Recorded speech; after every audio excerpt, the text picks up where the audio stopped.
सवितर्दुरितानि परासुव यद्भद्रं तन्न आसुव। ओम शांति शांति शांति। ओम श्री परमात्मने नमः। ओम श्री गुरुभ्यो नमः। ओम सर्वेभ्यो नमः। ओम। वैदिक संस्कृति। वैदिक संस्कृति के इस अंक में हम अग्निहोत्र विषय पर चर्चा कर रहे हैं।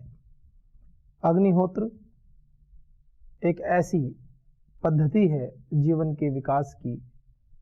मनुष्य आध्यात्मिक पथ पर आगे बढ़ना चाहता है, अपने जो नित्य कर्म है उन कर्मों में भी ईश्वर के प्रति अपनी कृतज्ञता व्यक्त करना चाहता है, तो वो क्या करे, और अपने परम लक्ष्य की प्राप्ति करना चाहता है तो वो क्या करे।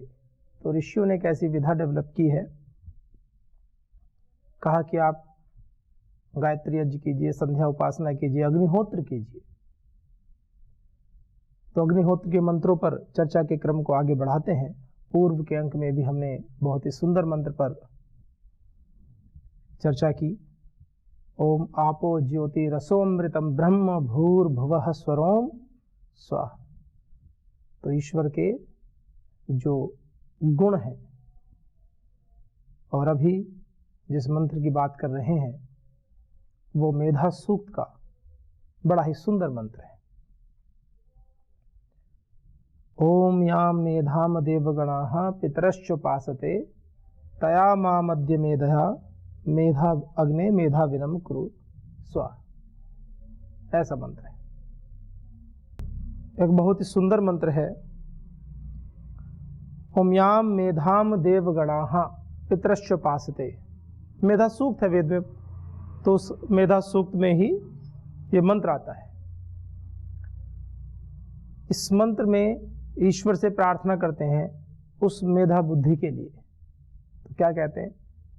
ओम याम मेधाम, जिस मेधा को, जिस बुद्धि को, मेधा आशु ग्रहणे, जो शीघ्र ग्रहण करने वाली होती है, जो शीघ्र ग्रहण कर लेती है। जैसे महर्षि दयानंद सरस्वती जी की बात करते हैं तो 3 वर्ष में ही संपूर्ण व्याकरण शास्त्र का उन्होंने अध्ययन कर लिया। और अच्छे से अध्ययन किया, ऐसे नहीं ऊपर ऊपर से, क्योंकि उनके शास्त्रों में महाभाष्य के उदाहरण मिलते हैं, और महाभाष्य पढ़ने के पश्चात व्यक्ति के अंदर जो विद्वता उत्पन्न होती है उनके शास्त्रों में परिलक्षित होती है। तो कहा ओम याम मेधाम देवगणाः पितरश्चोपासते, जिस मेधा बुद्धि के द्वारा। कैसी मेधा बुद्धि? जो ऋषियों की थी। 3 वर्ष में संपूर्ण व्याकरण शास्त्र का अध्ययन करने वाले ऋषि। तो इसलिए कहा मेधा आशु ग्रहणे, जो शीघ्र ही विषय को ग्रहण कर लेती है, वो बुद्धि, उसको कहते हैं मेधा। बुद्धि की भी कई अवस्थाएं होती हैं। बुद्धि, न्याय दर्शन क्या कहता है? बुद्धिर उपलब्धिर ज्ञानम इति अनर्थांतरम, कि बुद्धि या उपलब्धि या ज्ञान ये कैसे हैं? अनर्थांतरम, अर्थांतर यानी भेद, और न अर्थांतरम अनर्थांतरम अभेद। तो इनमें कोई भेद नहीं है, एक ही बात है। तो जो ज्ञान हम ग्रहण करते हैं, जो बुद्धि है जिससे ज्ञान ग्रहण करते हैं, जब वो ज्ञान ग्रहण कर लेते हैं और उस समय हमारे सम्मुख कोई पुस्तक भी उपस्थित नहीं है, गुरु आचार्य भी उपस्थित नहीं है, उस समय वो ज्ञान किस अवस्था में रहता है? मस्तिष्क में बुद्धि या ज्ञान की अवस्था कैसी होती है? फिर वो स्मृति बन जाती है। स्मृति कहते हैं ना, स्मरण आया कि नहीं आया, यानी हम सोचते हैं, यानी वो ज्ञान जब स्टोर हो जाता है और हमारे कॉन्शियस माइंड में रहता है। ऐसे तो स्मृति पता नहीं कितनी है, लेकिन वो उपस्थित नहीं होती। अनकॉन्शियस माइंड में तो कितना ज्ञान भरा पड़ा है, हमें ही नहीं पता। किसी को नहीं पता कितना भरा पड़ा है, कितने जन्मों के अनंत जन्मों के संस्कार भरे पड़े हैं, कहाँ पता होता है। कॉन्शियस माइंड, जैसे आप अभी पढ़ रहे हैं वो बातें याद है, अष्टाध्याय याद करते हैं आप, बातें याद हैं, दर्शन याद करते हैं याद है, श्रीमद् भगवद गीता पढ़ते हैं बातें याद रहती हैं, घर परिवार की बातें याद हैं, गुरुजनों की बातें याद हैं। कॉन्शियस माइंड में जो है उसमें भी सारी बातें याद नहीं होती हैं, कुछ बातें याद होती हैं। तो जो कॉन्शियस माइंड हमारा होता है उसमें जो चीजें निकल कर आती हैं, जिसको रिकॉल करना कहते हैं, दोबारा याद आती है, वो स्मृति हो जाती है। और वो स्मृति जब हम व्यावहारिक प्रयोग में विषयों को देखते हैं, जब हम व्यावहारिक प्रयोग करते हैं, किसी से व्यवहार करते हैं, बातचीत करते हैं, तो वही स्मृति, वो ज्ञान परिलक्षित होता है धृति शक्ति के रूप में, जिसको बुद्धि की शक्ति कहते हैं, धृति। तो बुद्धि अर्थात ज्ञान, स्मृति और धृति। धृति क्या होती है? ये नियमात्मिका शक्ति होती है, ये नियम करती है क्या कर रहा है क्या नहीं करना है। किसी ने जोर से बोल दिया, द्वेष में बोल दिया, तेज बोल दिया, कठोर बोल दिया, तुरंत ज्ञान के कारण से, ज्ञान के अनुरूप जो स्मृति बनती है कि हमने अच्छी बातें सुनी, हमने सुना है कि क्रोध नहीं करना चाहिए, ये ज्ञान है। अब तो गुरुजी नहीं बता रहे, एक बार बता दी बात, वो स्मृति में आ गई। अब विषय उपस्थित हो गया क्रोध का, किसी ने हमारे ऊपर क्रोध कर दिया, तो जो स्मृति है वो धृति के रूप में सामने आएगी, नियम बना देगी, नियमात्मिका शक्ति हो जाएगी। वो कहेगी कि नहीं, गुरुजी ने कहा था ये गलत अभ्यास है, तो वो नियम बना देगी। धृति नियम के रूप में सामने आकर के खड़ी हो जाएगी और हमें वहां से बचा लेगी। इसीलिए कहा जाता है कि ज्ञान शुद्ध होना चाहिए। ज्ञान शुद्ध होगा तो स्मृति शुद्ध होगी, और स्मृति शुद्ध होगी तो नियमात्मिका शक्ति जो कंट्रोल करने वाली है वो भी शुद्ध होगी, क्योंकि धृति भी 3 प्रकार की होती है, सात्विक, राजसिक और तामसिक। ज्ञान यदि सात्विक है तो धृति भी सात्विक हो जाएगी, ज्ञान यदि राजसिक है धृति भी राजसिक हो जाएगी, ज्ञान यदि तामसिक है तो स्मृति भी तामसिक हो जाएगी। तो रावण की तरह अहंकार यदि राजसिक स्मृति और राजसिक ज्ञान उत्पन्न हो गया तो रावण की तरह अहंकार के कारण सब कुछ नष्ट करा देंगे, दुर्योधन की तरह सब कुछ नष्ट करा देंगे। वो नियमात्मिक शक्ति जो धृति है वो यदि सात्विक नहीं होगी तो नष्ट भी करा देती है। वो अड़ जाएगा एक विषय पर आकर के कि नहीं, मैं नहीं छोड़ूंगा। तो इतना महत्वपूर्ण भाग है। तो ज्ञान कैसा होना चाहिए? सात्विक। इसलिए ज्ञान करते समय विशेष प्रयत्न, विशेष पुरुषार्थ करना चाहिए कि हमारा ज्ञान कैसा रहे, सात्विक ज्ञान रहे।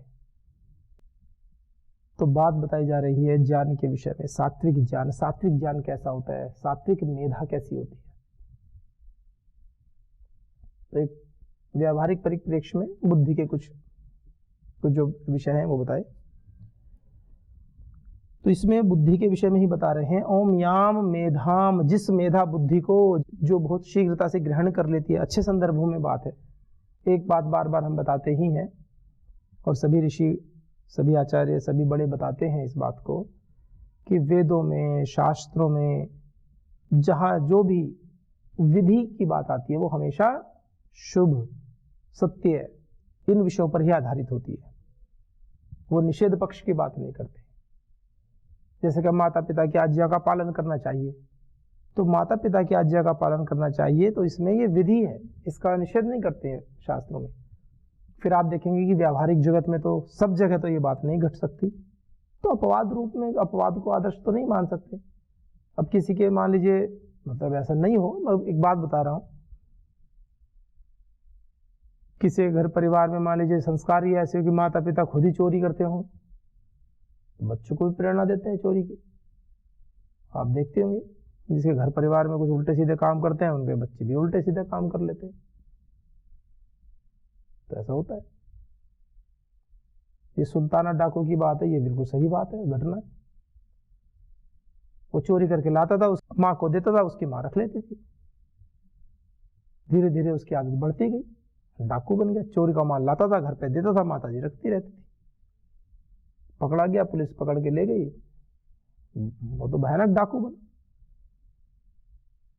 सजाए मौत, फांसी की सजा दी गई। तो उससे कहा आखिरी इच्छा बताओ। उसने कहा माता जी से मिलवा दो। तो उसकी माँ ही उसने आते ही माँ के गाल पे चांटा लगाया। तो पुलिस ने पकड़ लिया अच्छे से उसको। उन्होंने कहा भाई ऐसा क्यों कर रहा है? उसने ये चांटा ये मुझे बचपन में मार देती तो आज मैं फांसी में तो ना चढ़ता। ये चांटा जब मैंने पहली बार चोरी करके घर पे लाकर इसके हाथ में दिया था, उसी समय ये चांटा मेरे गाल पे मार देती तो आज मैं इतना बड़ा डाकू ना बनता और मैं फांसी की सजा से बच जाता। मिलती नहीं, जब गलत कर्म में प्रवृत्ति नहीं होता तो मैं ये बताना चाहता। तो जो विधि है फिर भी ये अपवाद है, ये इसलिए मैंने कहा, ये उदाहरण इसलिए दिया कि सब माता पिता ऐसे नहीं होते, अपवाद में कोई एक अपवाद है बस। तो इससे वेद तो हमेशा विधि की बात करता है, विधि और निषेध दोनों पक्ष। विधि ये करना चाहिए और निषेध ये नहीं करना चाहिए, उसमें भी मैक्सिमम विधि की प्रधानता अधिक होती है। तो शास्त्र क्या कहते हैं? मेधा को, याम मेधाम, जिस मेधा बुद्धि को, जिस अच्छी बुद्धि को, जिस तीव्रता से ग्रहण करने वाली बुद्धि को, जो अच्छे विषयों का जल्दी से ग्रहण करती है, सात्विक विषयों का ग्रहण करती है। सात्विक विषयों का बुद्धि ग्रहण करे ये भी एक विशेष बात है। सत्संग में आधों को तो नींद आ जाती है, और कोई डॉक्यूमेंट्री दिखा लो, कहीं कोई ऐसे नाटक चल रहा हो, कोई ऐसे कार्यक्रम हो, पूरी पूरी रात जागते हैं लोग।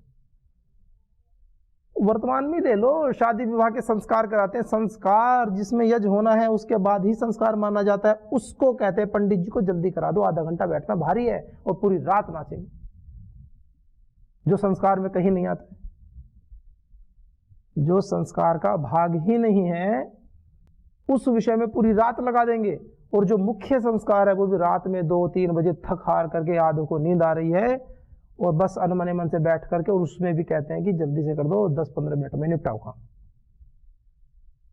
ये आप स्वयं देख सकते हैं इस तरह को क्या है ये सब। तो कहा ओम याम मेधाम देवगणा, जिस मेधा बुद्धि को, जिस बुद्धि की प्रकृष्ट अवस्था को, देवगणा, देवगणा जो अच्छे लोग हैं, विद्वान लोग हैं, देवगणा पितरश्च, और पितर, पितर मतलब पितामह, घर परिवार के बड़े लोग, महापुरुष, देव विद्वान महापुरुष लोग, और घर परिवार में भी जो बड़े गुरु आचार्य सज्जन पुरुष हैं वो भी 2 प्रकार से विभाग कर दिया। आध्यात्मिक संदर्भ में तो देवता, जो भी देवता हैं, जो देव हैं, और ईश्वर, और जो भी समाज के बड़े लोग हैं, वरिष्ठ लोग हैं। तो जिस मेधा बुद्धि को, याम मेधाम, जिस बुद्धि को, द्वितीय विभक्ति एक वचन, याम मेधाम कर्म कारक में, याम मेधाम जिस बुद्धि को, देवगणाः प्रथम व्यक्ति बहुवचन, राम है रामौ रामाः, देवगणाः पितरश्च पिता पितरौ पितरः, बहुवचन है दोनों। जिस बुद्धि को देवता लोग और पितरः घर परिवार अच्छे लोग, सज्जन लोग सब, याम मेधाम देवगणाः पितरश्च उपासते, उसकी उपासना करते हैं, उसको चाहते हैं। जिस बुद्धि को सब चाहते हैं, यहाँ मेधाम देवगणः पितरश्च उपासते, और तया मेधया, आगे कह रहे ना कि तया माम अद्य मेधया, जो समान विभक्त्यंत पद होते हैं उनको एक साथ जोड़ लेते हैं। जैसे तया माम मुझको, अद्य अभी, मेधया मेधया, रमा रमया, मेधा मेधया, ये भी तृतीय वचन है, तया ये भी तद्गत रूप है स्त्रीलिंग का। तया तया मेधया, उस बुद्धि से, जिस बुद्धि को समस्त देवगण, समस्त महापुरुष लोग, हमारे शुभ चिंतक लोग सब चाहते हैं, उसी बुद्धि से, जिस बुद्धि के द्वारा महर्षि पतंजलि, पाणिनि, महर्षि जैमिनी महापुरुष में हैं, उस बुद्धि से तया मेधया। और वो लोग भी जिस बुद्धि की कामना करते थे परमेश्वर से, वो यूं थोड़ी कहते थे मेरी बुद्धि पर्याप्त है बस, वो भी और कामना करते थे कि हे प्रभु हमें बुद्धि दीजिए, गायत्री मंत्र की उपासना करते थे। तो तया मेधया, उस बुद्धि से, माम मुझको, अद्य अभी, कल परसों तरसों की बात नहीं है भगवान, अभी कर दो। तया मेधया, उस मेधा बुद्धि से, माम मुझको, अद्य मेधा विनम कुरु, मेधा विनम कर दो, प्रशस्त बुद्धि वाला बना दो। मेधा विनम, प्रशस्त बुद्धि वाला, और उत्कृष्ट, उत्कृष्टतर, उत्कृष्टतम बुद्धि वाला बना दो, कुरु कर दीजिए। तो ऐसी प्रार्थना परमेश्वर से की जाती है बुद्धि के लिए। तो मेधा सूक्त का ये मंत्र कितना विशेष मंत्र है। याम मेधाम देवगणाः पितरश्च उपासते, तया मामद्य मेधया मेधा विनम कुरु स्वाहा। तो ये स्वाहा आहुति देते हैं, ईश्वर से प्रार्थना करते हैं भगवान से क्या मांगे, एक प्रश्न उठता है। भगवान से भगवान को मांगो, भगवान से तो भगवान को ही मांगो। भगवान को मांग लो तो सब मिल गया, क्या शेष रह गया मांगना। तो भगवान कैसे मांगे जाते हैं, तो भगवान से साधक, भगवान से एक भक्त भक्ति मांगता है उनकी।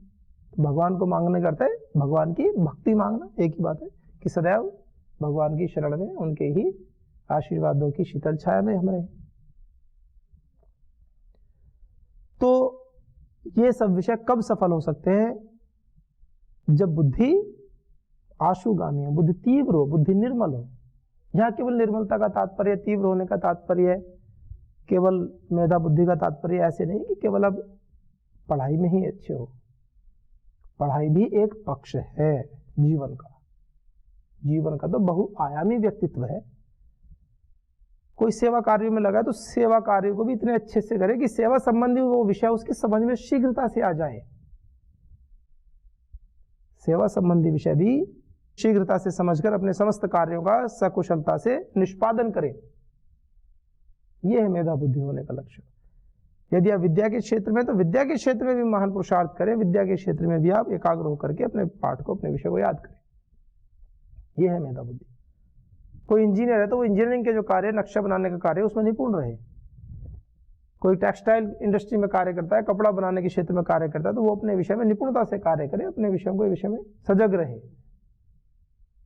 ये बड़े परिप्रेक्ष्य में वेद के मंत्र होते हैं, कोई किसी एक संकुचित विचारधारा को लेकर के नहीं चलते, समस्त समाज के परिप्रेक्ष्य में बात करते हैं। समाज की उन्नति की बात जहां भी हो, उस विचारधारा को पोषित करते हैं।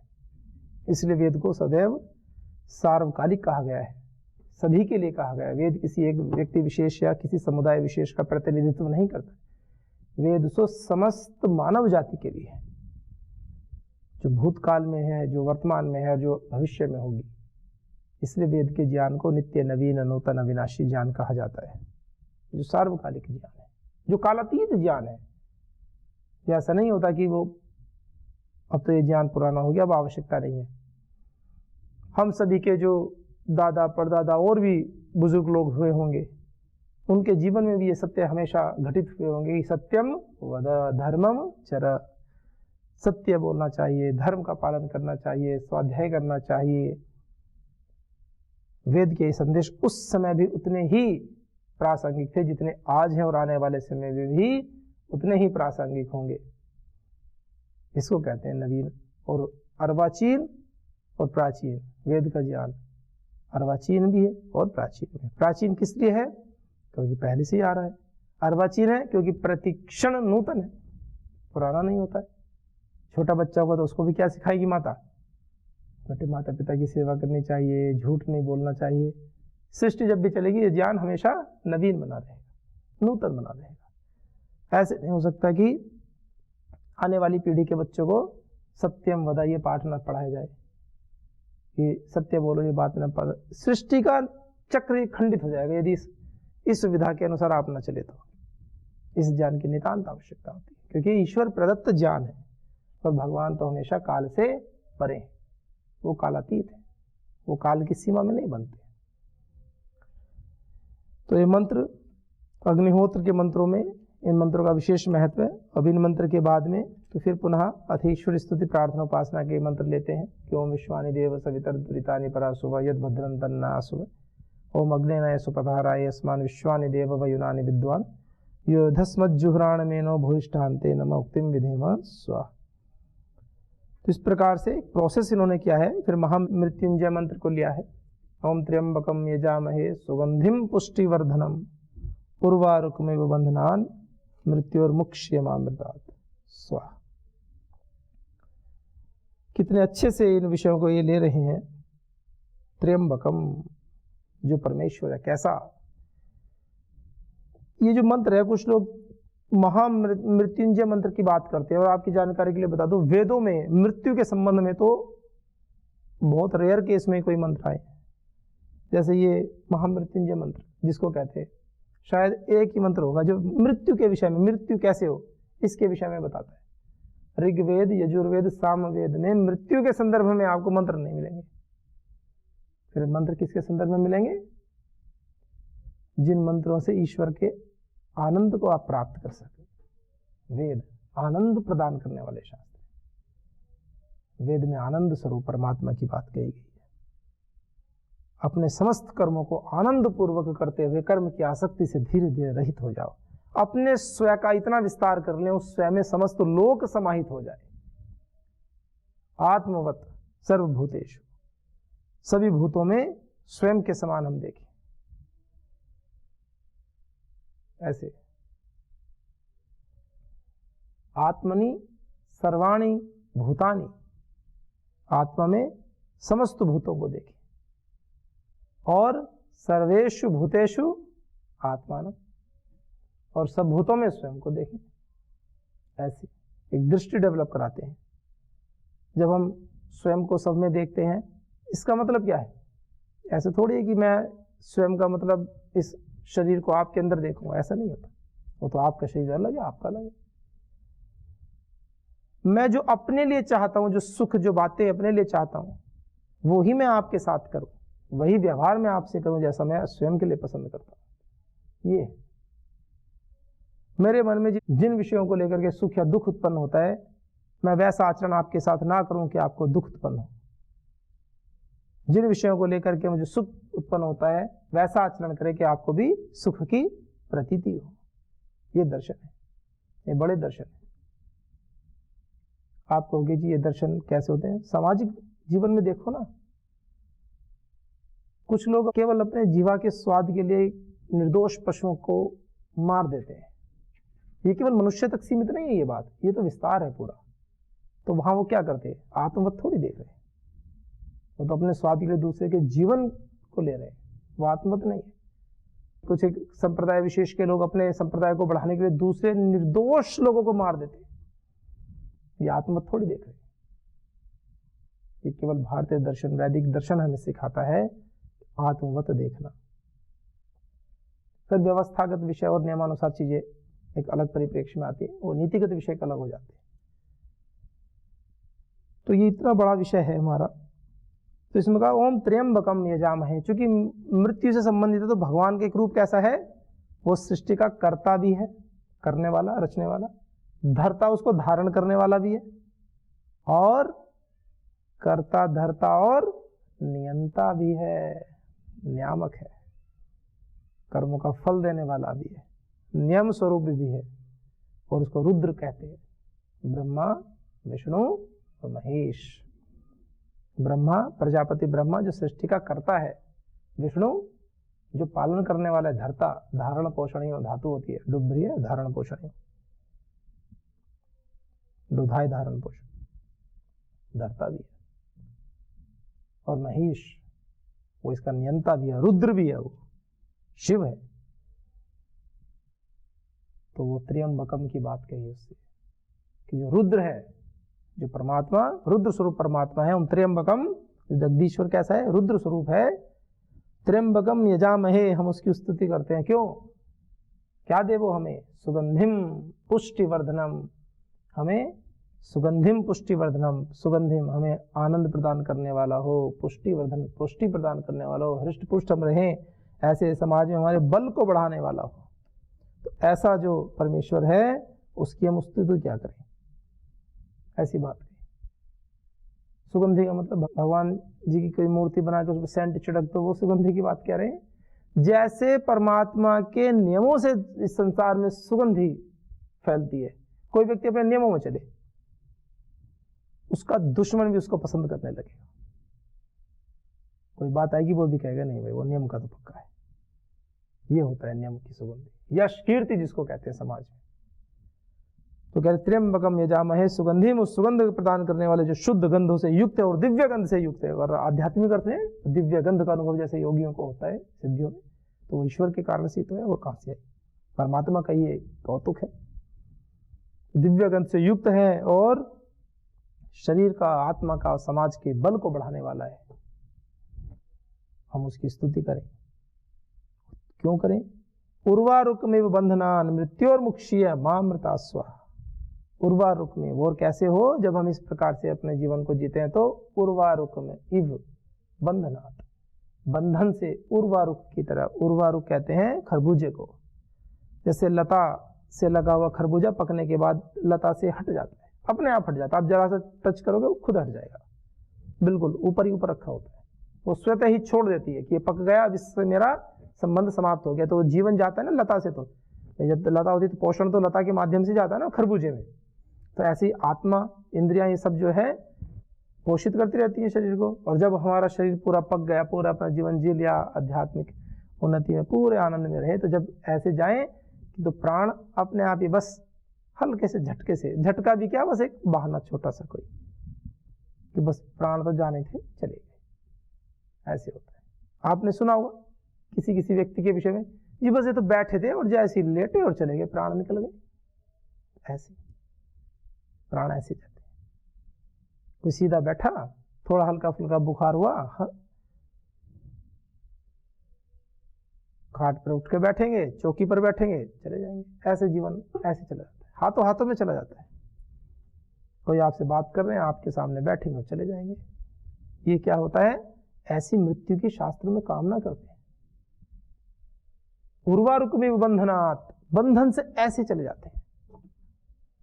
मृत्योर मुक्षीय, क्या कहा, मृत्योर मुक्षीय, बंधन से, मृत्यु के बंधन से मुक्त हो जाए हम। मामृतात्, अमृत से नहीं हो। इस बार बार की मृत्यु के बंधन से भी छूटने की बात करते हैं, तो मोक्ष की प्राप्ति की बात आती है